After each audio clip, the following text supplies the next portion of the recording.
Council meeting of 2023 to order at 7:02. Leslie, would you please call the roll?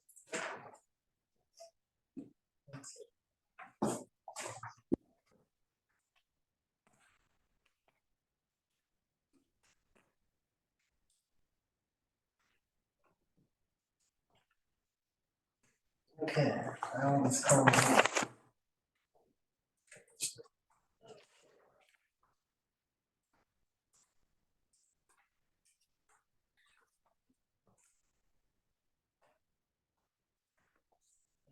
Mayor Here.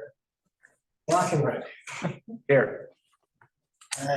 Council President Isom, Here. Councilor Lacosta, Here. Councilor Lawrence, Here. Councilor Flores. Here. Councilor Strauss, Here. Councilor, is it Broner? Councilor Broner.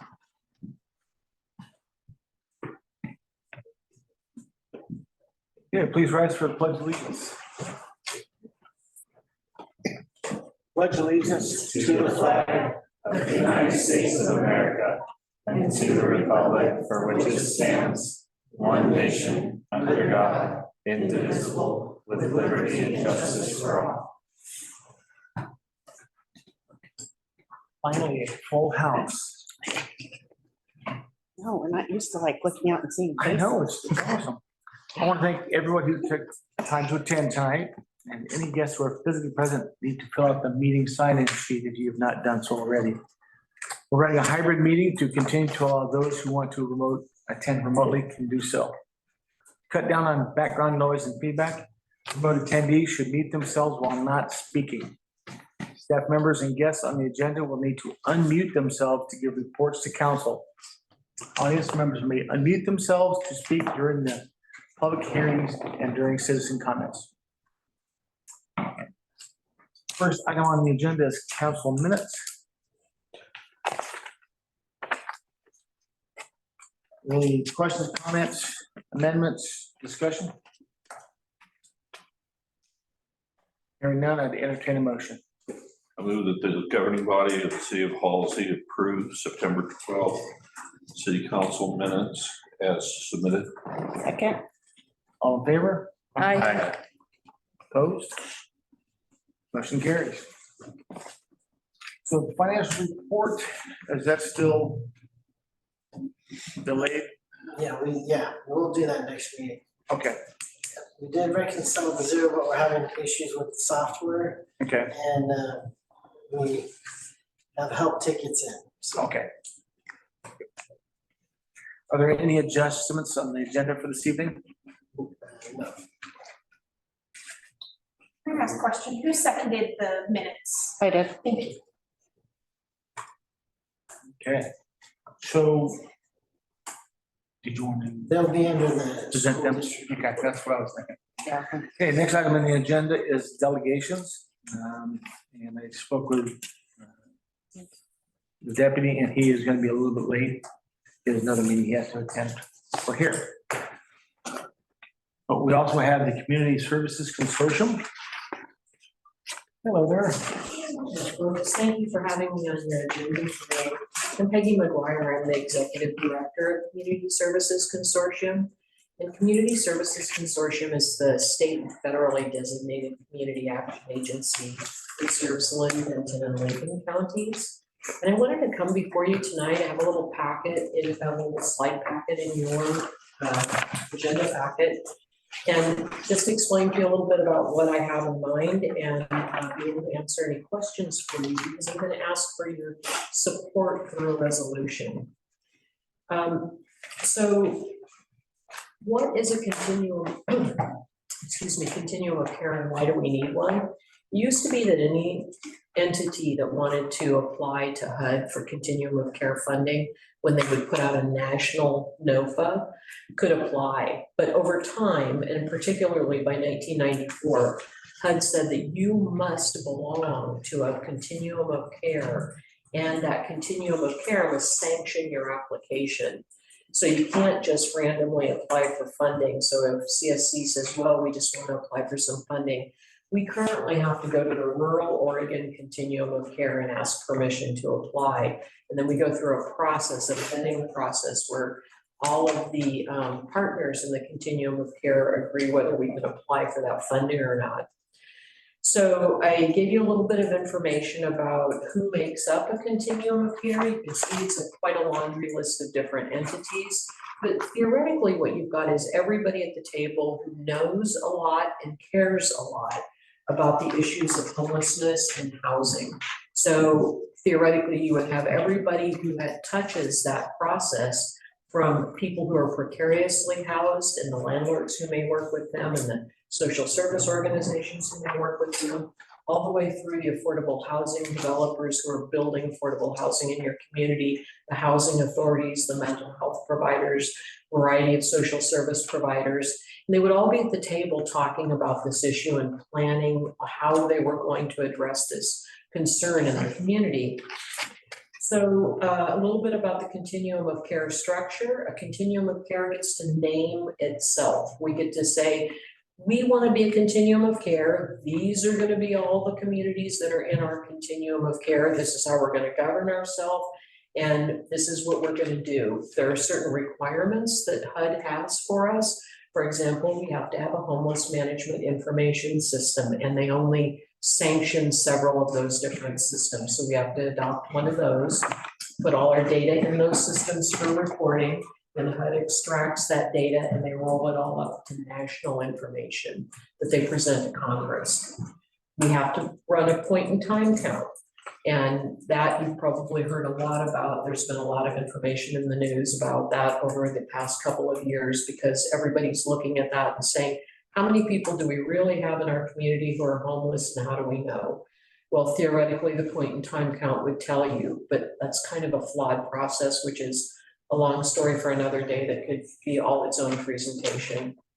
And then you have to have a coordinated entry system where you identify the individuals who are homeless, you give them a vulnerability assessment, and then you rate them and rank them and prioritize the people who are most vulnerable and that are most likely to die if they're living in homelessness.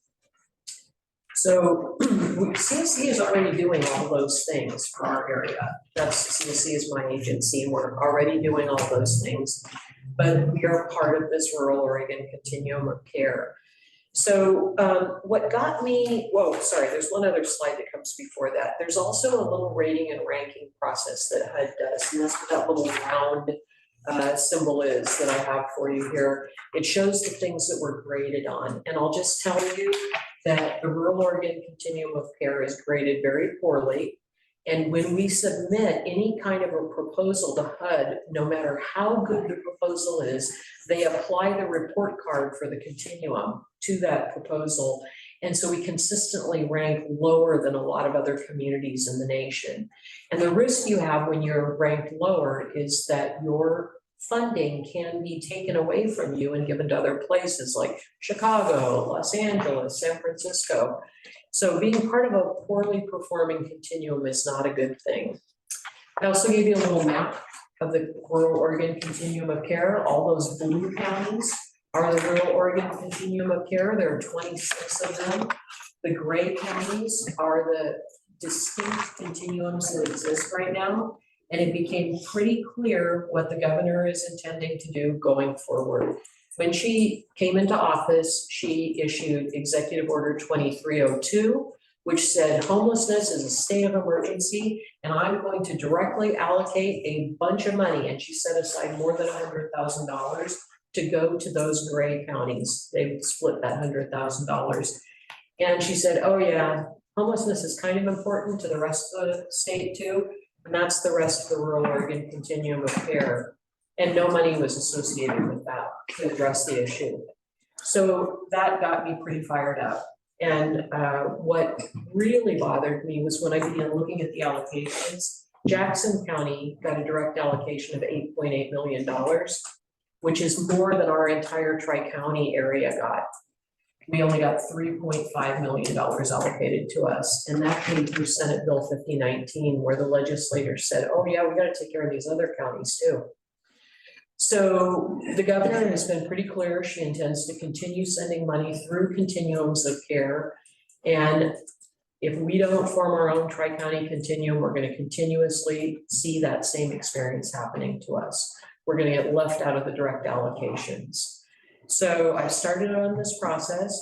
I gave you a little map, a little diagram, there are two of them, that show what's happening in Lynn County presently and how this fits with everything that's already happening, and then what's happening around the rest of the state, or the rest of the tri-county region, sorry. So Lynn County has the Homeless Education and Assistance Resource Team that CSC convenes, and that's a lot of folks who are already working on this issue. We got House Bill 5019 and we were part of an opt-in county that the governor let us opt in to Executive Order 2302, recognizing that Lynn County has a high population of homelessness, but then said, oh, sorry, you just get to share that other $26 million. You don't get any of these other direct allocations.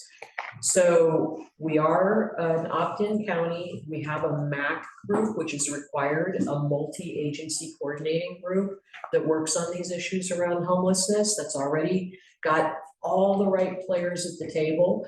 We have this House Bill 5019 money to house create 30 new emergency shelter beds and then rehouse 33 people who are unhoused, which will essentially give us an opportunity to create a little pilot program with what we think is the proper strategy, and then tweak that strategy going forward and continue to resource it.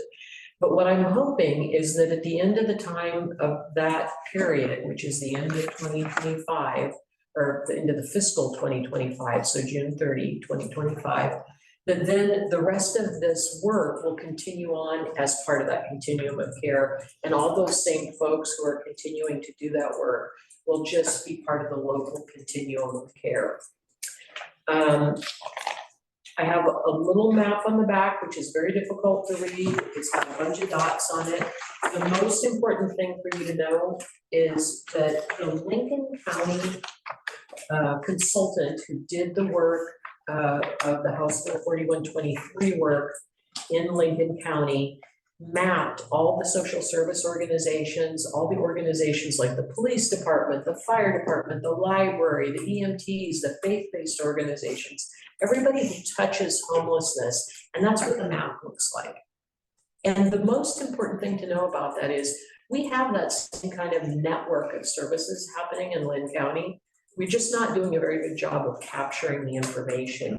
We have so many people touching the same folks, but we're not doing a good job of collaborating and reporting and figuring out how to make the most effective use of our resources. And forming our continuum will help us do that.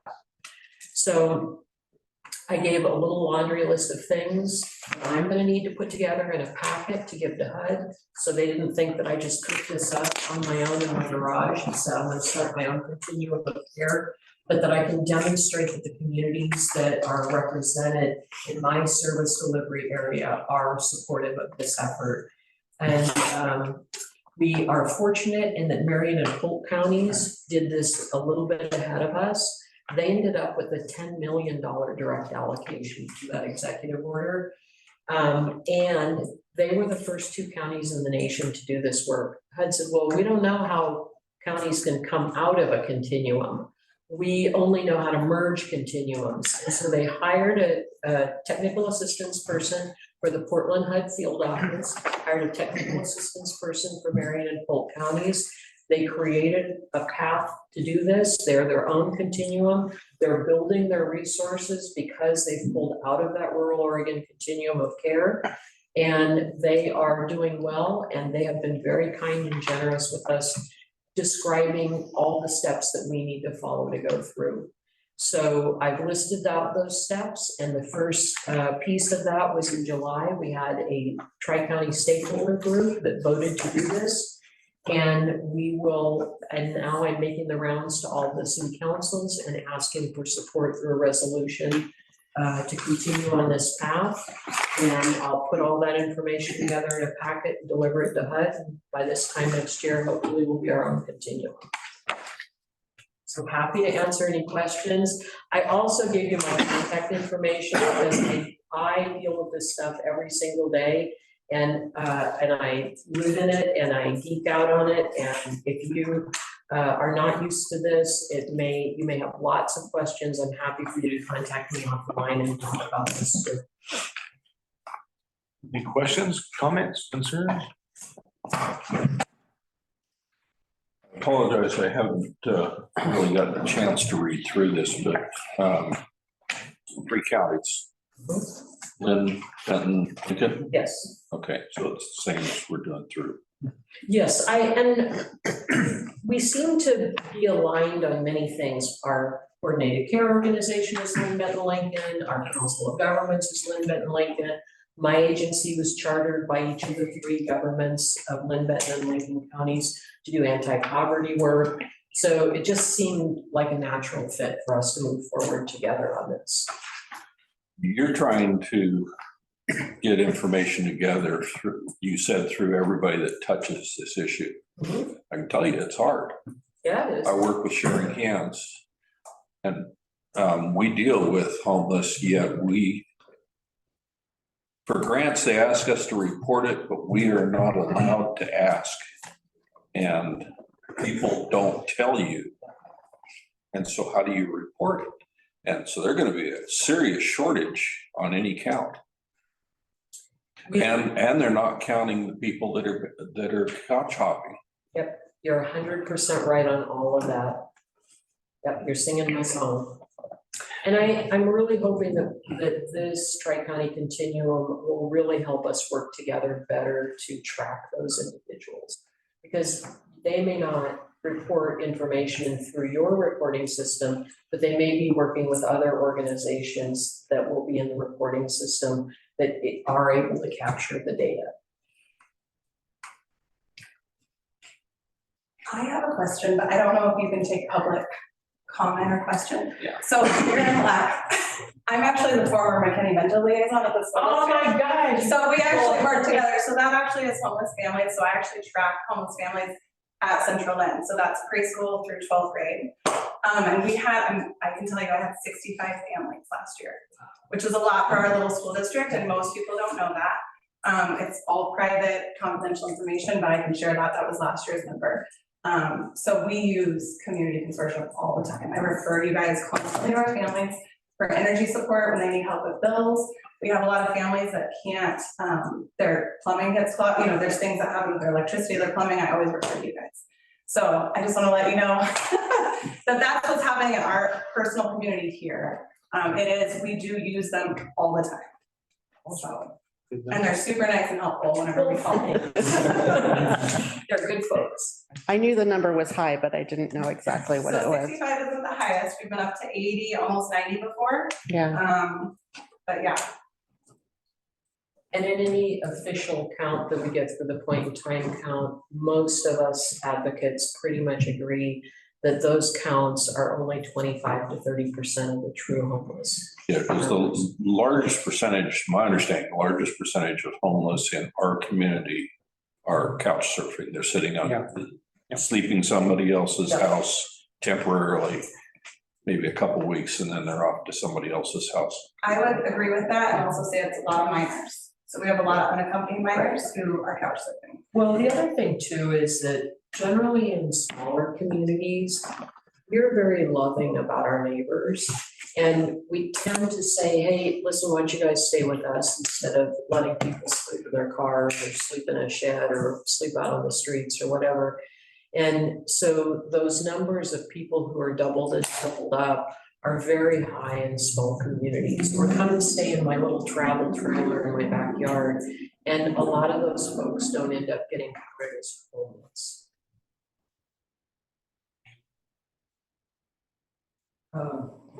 Brandy Barnes works with homeless transition program.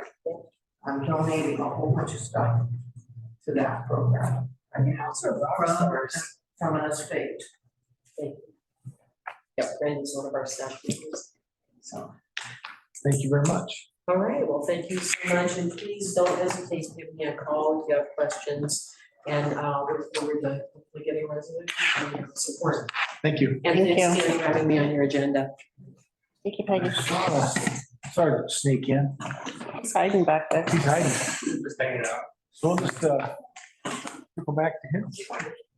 Me? Yes, You're sir. up. The biggest crowd of all these times. I know. We're all excited. Woo-hoo. Yeah, they heard you were coming. You're not in trouble. All right, a couple things I wanted to touch on, but as typical, there's not a lot of newsworthy events, right? We started out the month, last month with the domestic violence arrest. We cited the owners of Diamond K for some parking issues again. And then this is the report that we talked about last month where you see the attempted break-in at the store, which was related to the fire, and then Napa, and then some Harrisburg issues. It's a long story. We're working with close to 12 agencies right now because the vehicles and the license plate numbers associated with those have been tracked in multiple other counties and cities doing similar acts. So it's just a matter of us catching up with them and seeing if we can get our hands on them and hold them accountable. So I'm very confident to say it's not a Halsey thing or a South Lynn County thing, Harrisburg, Brownsville. These are traveling folks that kind of cause havoc up and down the I-5 corridor. So I think I mentioned this last time.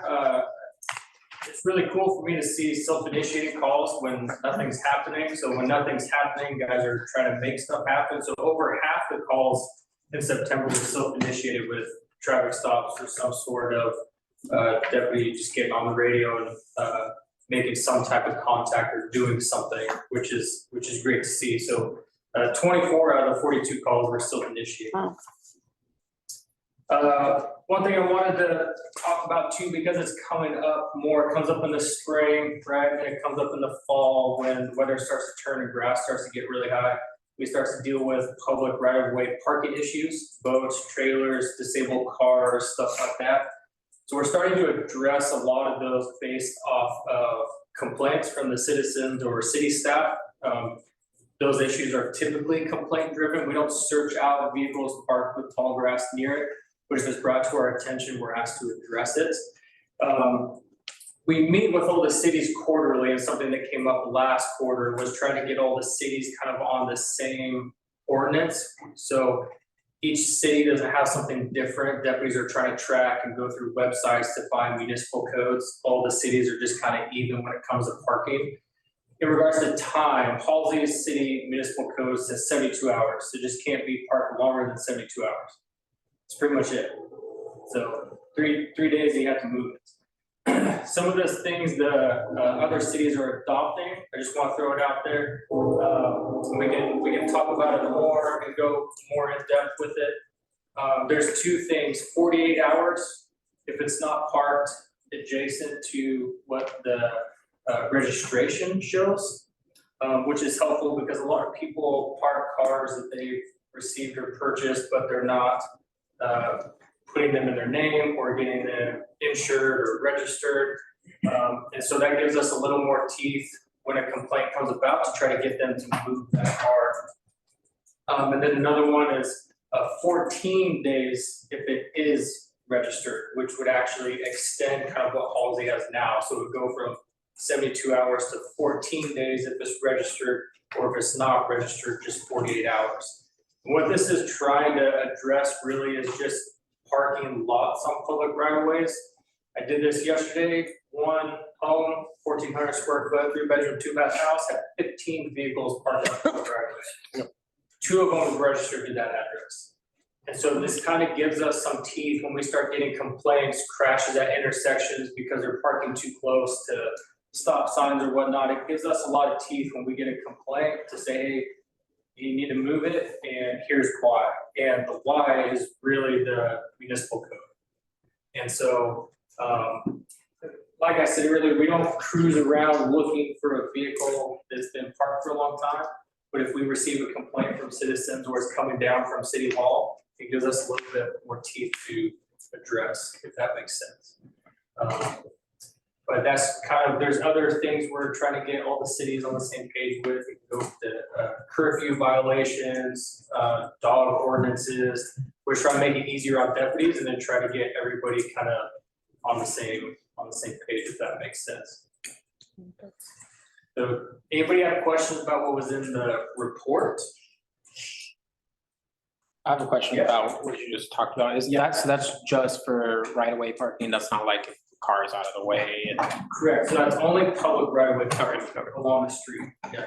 And even the way the city ordinance is written now, if it's parked in your driveway and it's got 4 flat tires, you know, it's private property. But we're trying to, some of the streets, especially on the west side of town, get thin when you get parking on both sides. And we get vehicles with flat tires and broken windshields, license plates, cars they don't have license plates on them a lot.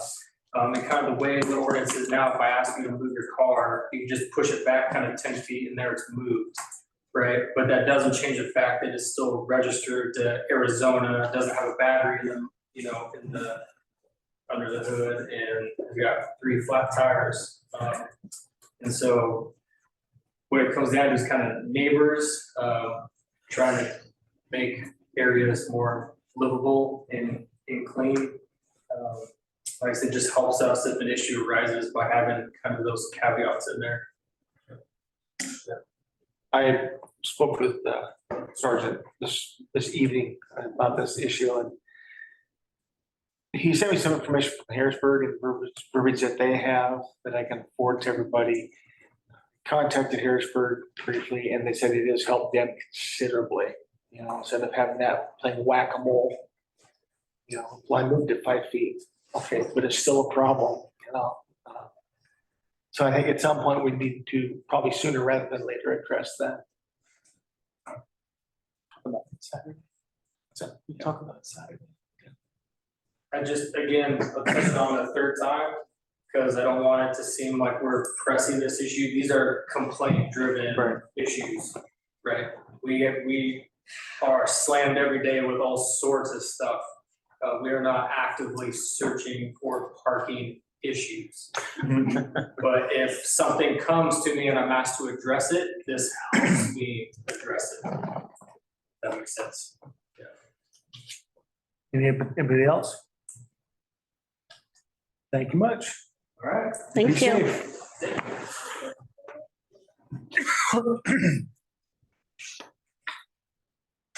The next item on the agenda is citizen comments. This is time for interested citizens and anyone in the audience to address the council on any items of concern. We're going to get comments for about 3 minutes. Please start by introducing yourself and state your address. Going once. Going twice. Moving on. So it moves to reports to council. And we will start with employee reports and Wes. Okay, so we have the League of Oregon Cities Conference this weekend. The mayor and Councilor Flores and I will be attending. I'm very excited about that. There's a couple of sessions that will be very valuable for me. And, I look forward to bringing back everything that I've learned from the conference. Second thing is, we have the council goal setting session this Saturday at 8:30. I did try and send out to all the councilors the packet that David passed along to us to prepare. So, I've never seen that. I have not seen one. Okay. Then we got the roof repaired. It's completed. We got new gutters and a new roof. I don't know if we needed it, but it was in the budget and the plan, and we did go $600 over budget. Felt like that was within the realm of reality. So the next thing is that we received a significant grant for our park, the Halsey Memorial Park. It's $135,000 is what we asked for. They did remove 11,000 from the trees along ODOT, or because of the ODOT right away, so, it's not our property, so they can't grant us the money to take the trees out. I do have a meeting with them tomorrow, and so I'll be addressing that with them, see if they could possibly take care of it for us. Or maybe split the cost, something, to get that cost down. Cause like I said before, that's about $11,000. That's what the estimates that we had. I don't know if that's still true. That's what Julia had done. I actually contacted her and thanked her for applying for this grant. And I don't know if Councilor Flores, that's something you worked on as well. No, just the smaller Siletz grant. We didn't work on the OPRD grant with her. did we? No, that was just Hillary and Julia. But anyway, I let her know, and she responded very excited that we had gotten that grant. So that's significant. It's gonna involve a new sidewalk, concrete sidewalk all the way around the park. Exercise equipment and a couple of things. Basketball court. Oh, yes, they're changing the court. Yeah, oh, yeah, I have it on there. Okay. Yeah, so I thought that was pretty exciting. And then we got a Clean Water State Fund loan agreement for our sewer project. I'm honestly not that clear on that, so I called the civil engineer today to ask him more about what that was, and so he's gonna give me a briefing. I have an idea what I think it is, but I don't know for sure, so, but the loan is forgivable once we prove that we've signed the agreement. So and that's $100,000. And then we'll begin the posting the recruitment for the city administrator next week. I got some feedback and we'll be applying that to the job announcement. We're just gonna do job announcements on professional sites so far. And if anybody else has any suggestions, we can take that into consideration and do as well. And then we do have 2 applications now for the city council seat. After conversing with the mayor, we didn't want to, since Councilor Lawrenson offered that he wasn't vacating a seat until the summer, I didn't want to make it go through that whole process every single time, every council meeting, so we'll visit that with you as you let us know. I'll stay through December unless my health goes. Okay, so, yeah, so when you let us know, then we'll put the motion back to appoint a new council.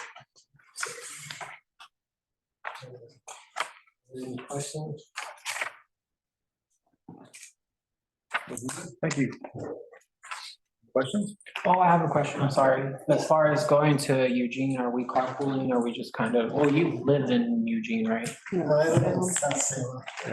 Not even close, so that's fine. I have a meeting later in the day, Okay, so we're kind of just going on our own.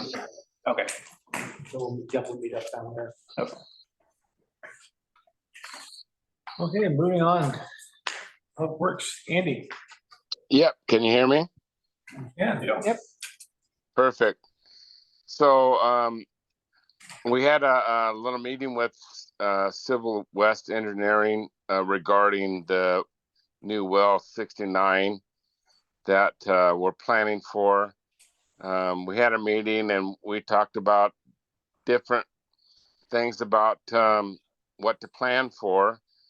And this is like a new control panel, variable frequency drive, and a telemetry plan to be able to monitor what our well levels are and how many gallons per minute it comes through there. And our backwash controls, every 24 hours that the well runs, we have a backwash, and this control board quit working. It's 25 years old. We have one ordered, and as soon as that comes in, then we'll plan on installing that. we did a water leak, again, like the contractor here in town created. So we repaired that. The Blue Heron drainage pump station has had some issues. And within investigations, we found that pump number 2 had a seal fill, but also the reason why some of the things were not working correctly is because of the floats. The floats of, I want to say that it was in 2013 when those were put in. So some of the floats were failing, and we have new floats that we've installed, and we have one more float that is on back order that we need to install at a different time. On the drainage part, we did a little drainage project on East 3rd Street. As Wes said, that the new roof at City Hall has been completed. One of the projects we had in the park, we finally put in the new rock bubbler. We've got all new reservoir and new pump and water lines there. It's a good project. It was a good project, and it was something that we've been trying to complete, and we can check that off our list. And some of the other things, just some miscellaneous things on our dump truck. We had some issues with the brake diaphragm that was replaced, including with a latch on the on one of the side boxes, and a fuel gauge that we put in. Our fuel gauge went out, and we put a new one in. It's working just fine. So those are some of the things that we did for the month of September. Is there any questions? There is. On the roof, was there any rot that you saw? Well, when they first came back, they worked on that roof before, and they said that there were some issues because we had some shingles coming off, and then they would go up there and repair them, and they said, hey, we have some spots here. So the extra cost on doing the repair is once they got up there and started seeing some affected areas, then they replaced those areas that were needed to be some panels to be replaced. But they didn't say any other issues. What I'm worried about this popping up here again in 3 or 4 years. They did replace 45 panels. 45 panels? I would hope not. I can't remember. I think they said there was 120 overall. Okay. Any questions, comments? Thank you much. Thank you. And next is the library report with Abby. Can you hear me? Yes. Okay, perfect. So in September, we had a total of 100 visitors, nice round number, with an average of 4.55 visitors per day. We had 93 items checked out in the last month, which is pretty average compared to the rest of the year. We added 26 books to the collection, most of which were donations. We've had a couple big donations recently, and it's kind of taken us a little while to sort through all those. We also got our new bookshelf from JB Woodworks installed. So we're pretty excited about that. We can fit a few hundred more books in there now. And last week, October 1st to 7th, was Banned Books Week, and we had some kind of small ongoing activities that people could do, and that went pretty well. We have our new art rotation put in. Sue Matsu came in and brought a bunch of her paintings that are on display now. And she's gonna help me put on an event for Halloween a little later in the month where she'll do a guided art workshop for kids that'll be Halloween themed. So I'm excited about that. That'll be a lot of fun. And the last thing is that I was able to enroll in a grant writing course at Lane Community College. It's all online. So that should be really helpful in acquiring grants and getting applications out there for the library. We have a membership to the Small and Rural Library Association that can connect us with grants too. So that gets us a little closer to that. Awesome, thank you. Any questions, comments? No. Well, thank you very much. You're doing great.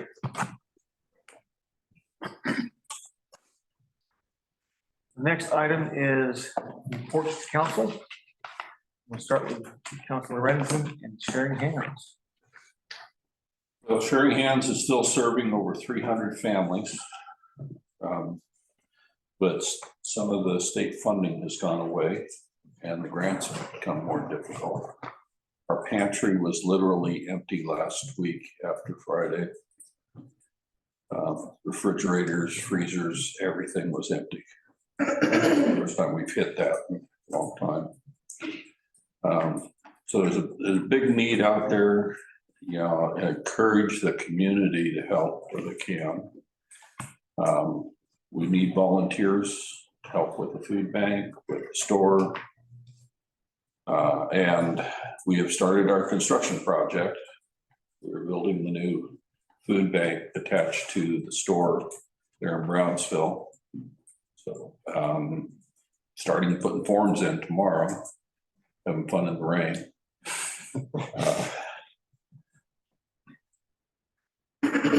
Yeah, it's getting there. It's going to be a huge improvement for the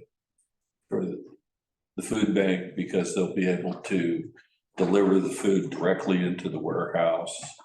We'll have a more efficient space for the storage. Right now we're using the old doctor's office and that's like spread out in little rooms all over the place. And it puts our director in one place so she can run both the store and the food bank more efficiently. That's a lot of overhead for us. So if you know of anybody that has any skills that would like to help out with the construction project, you know, get in touch with Sharing Hands because I could use a hand. I've been working by myself quite a bit over there, getting a little wore out. But yeah, back on the food bank though, I'm not sure where we're headed. The state has cut funding in half to food share. And writing requirements now have changed quite a bit. And homelessness is one of the things that you have to show on there. We're not allowed to ask. And so we can't really accurately report. And so they don't give a grant because we don't show that we're serving so many homeless people.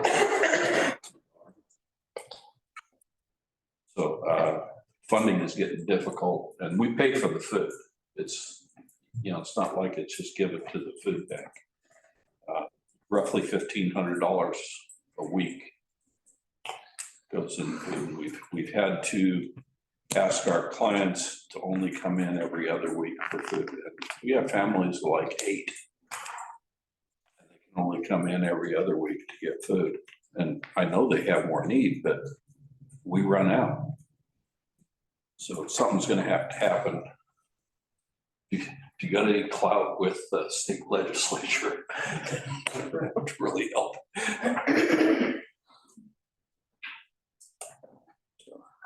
Anyway. Any questions, comments?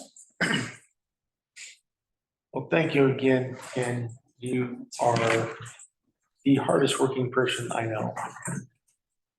I don't want you to run yourself into the ground. So, Well, I am in the ground, well. down in the mud. So next on the agenda is Central Lynn School District, Council Isom. All right. Couple things, I know that your son was sick and other things, but, we went to Jerry and I were at the community event the other night, and it was awesome to see how many people were there. They had different games and hot dogs and lots of hot dogs. And, yeah. Hot dogs are good. They are good, yes. I still have some in my fridge even.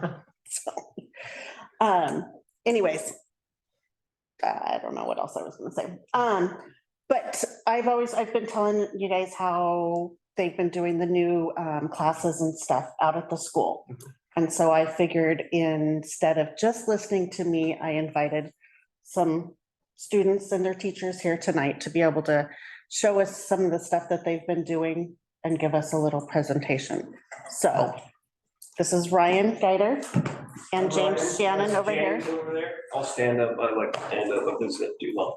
Anyways, this is new for this program, construction class that we got going on. It has CTE oriented, so it's career-based for us. We're getting our license as we speak. So we're learning and they're learning. So it's a whole process. We have a curriculum that we purchased. You guys are welcome to look at it if you want. That's new. James and I actually went down to the Carpentry Union in Tangent, and we talked to, I think she runs it right up in Portland. Yeah, Meg runs she built her books, I think, in their program. And so in each end of that workbook, the kids can actually get a certificate through the union. We issue them a certificate at the end of completing a project. Here's one of them. This is a Viking chair that or camp chair, whatever you want to call it. A couple of the kids. This one's Cat's over there in the corner. We got Grayson's got one baseball. There's some other ones over there. We got some more, but this was what we had. And this wood was actually donated by Thompson Mills up here at a shed. They had logs there that they cut down that were in power lines. And James and I went over there and loaded the logs up, made about 5 trips. And then our natural resource teacher actually bought a sawmill, a portable. And so James and I sawed up all the wood and everything that you see. And so that's how we started our program, with the material that we got from that. So all the projects that we have been doing were based off of basically a donation. So we have a picnic table that we're donating that we made in class. Same wood, I think it's Sequoia ponderosa, something like that. We thought it was cedar, but it didn't end up smelling like cedar. So, and so we got this table built and we're getting a plaque made. We're going to donate that to them.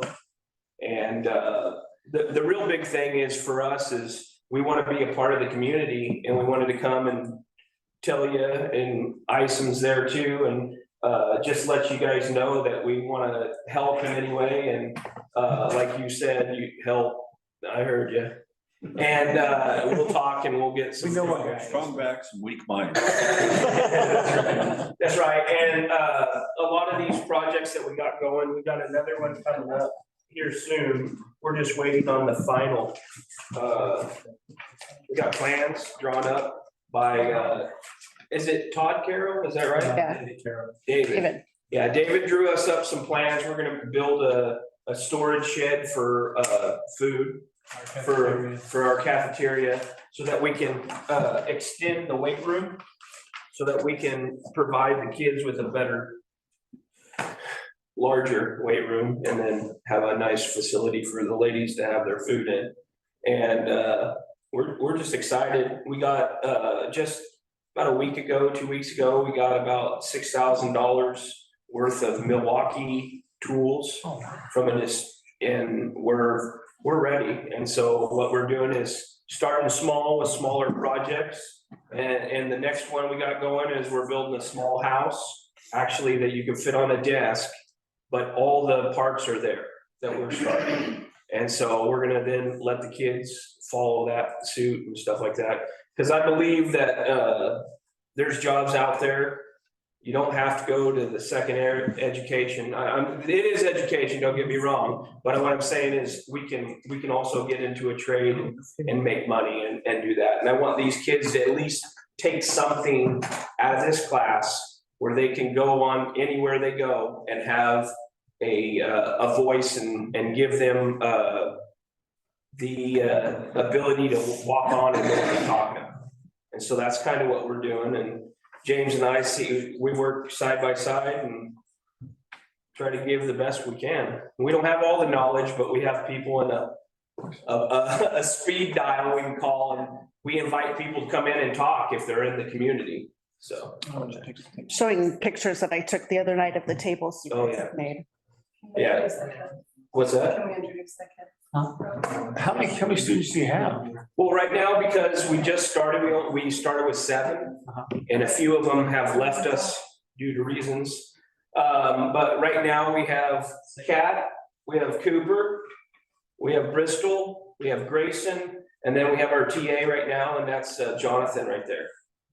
We're a small group, and we are gonna start small and then build from there. Right now, we're dealing with getting our building built. So we're in a classroom. So it makes it a little difficult. I can't really do some big projects because I want to build structures and sheds and stuff like that, and then give the community an option to, purchase it and then the money go back into the program.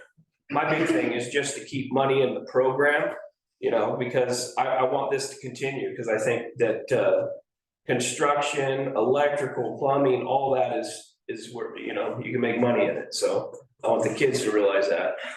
I can tell you, I sat in those picnic tables the other night. And they hold me up. No, they're awesome. I love Yeah. that they're square. Yeah, but they can make them in different sizes and stuff. Yeah, so it was cool, and I talked to her, and I'll tell you guys, we want to actually build you a bench. And so if you guys have an idea on a bench or something, we'd like to donate it either to your park going in, or the park that you have, future park, whatever you decide. I think it would be cool for the kids to get involved in that, so. Absolutely. That's something that and if you guys want, like I know you've been in construction, if you have anchoring to talk in front of some knucklehead kids. How many hours do you have? Yeah. Likes to I'm talk. still available midnight to 8. But anyways, that's kind of what we wanted to show, and Awesome. meet Can you you guys. show us one of the chairs and how it works?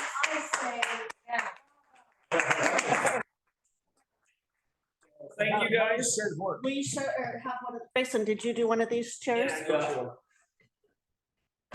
So are they allowed to go off-site to tour a project? Yes. Yeah, we are gonna be a traveling to do it. I'm not saying that they gotta come work. No, but we. That'd be nice. Might be nice, yeah. I wanna design What would be it. nice is if they could come out on a day that we've actually, we're finishing sheeting walls, ready to stand them, and they could see the process. Yeah, we currently have it set up with, forgetting her name, Dina, the secretary of the high school, her husband's gonna have us come out to his job site and help with some walls. So we already have something for that, so that'll be fun. That's awesome. Good to And the see you. students designed these, right? And Yeah, earned in the designs on them and stuff, right? well, this one's his. Yeah. Oh, well, okay. Whose is this one? That is Kat. That's there, yeah, that's what I thought. So they got graded and right now she's holding the record for the high score. These other boys are gonna have to pick up the. Hey. Yeah, design. Well, a teacher sat in his and it disintegrated. Yeah. So. We won't talk about that though, huh? Yeah, yeah. It's a learning experience. Few errors. Yeah, Well, thank you very much. I appreciate it. Yeah, we're excited, so. Wes has a question. Do you mind if I address them real quick? Sure. Definitely. Yeah, I want to thank you students for coming. How many of you guys knew that a city council existed before that you guys were coming to present to us? Oh, you actually knew? Do you? Well, I just want to thank you so much. These are, leaders in your community. They are in charge of your parents' tax dollars for what, water, sewer, some of the services you receive. Your parks department, the library, and this is your opportunity to speak to power. So you guys are invited to come to any city council meeting at anytime we're holding one. You can't serve as a city council member until you're old enough to vote, but you can be on committees and you can come and take part in city processes and see how city government works. And it works very similar to county governments and state governments. So thank you so much for coming and showing us. Yes, And thank you. as you saw, when you saw had a lot of people coming, we don't normally see that. And so we get kind of excited about that. It's like, we're not talking to an empty room. It's awesome. Thank you guys very much for coming. Yeah, thanks for having us. Thank you guys for working with me and making this out, yeah. And just so you guys know, I'm gonna try to start talking to other groups or other classes. Do you have an email? Like I said, I figured it's better than just talking. Yeah. I got a lot of down. Willing to pay. They're all getting Taco Bell, so. Yes, So much. okay. Get them for free. Thank you. Thank you. Not at home. So it does not look like we have Counselor Romer. Did he give you his notes for? I have not heard from them. Did he respond to a forum call? Over here, we're gonna get feedback moment. Well, with that, we have no old business, no new business. We do have ordinance and resolutions. The resolution supporting the continuum of care.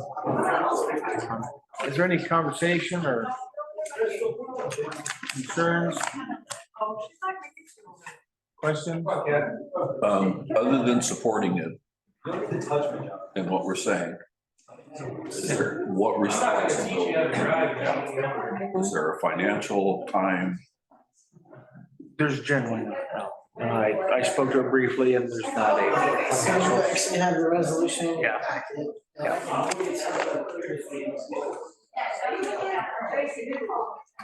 Well, I hadn't had time to read it, so. Yeah, that's okay. It basically, it says that we are in support of, and that we will help gather information or disseminate information as to homelessness and house needs, that sort of thing. This is ridiculous. They can build chairs, but they can't take a group picture. Some things take skills. So if there's any questions, comments, if not, I'd entertain a motion.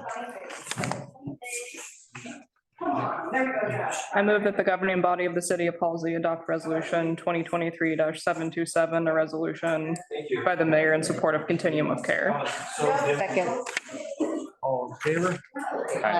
Opposed? Motion carries. And with that, we will adjourn at 8:02. Okay, these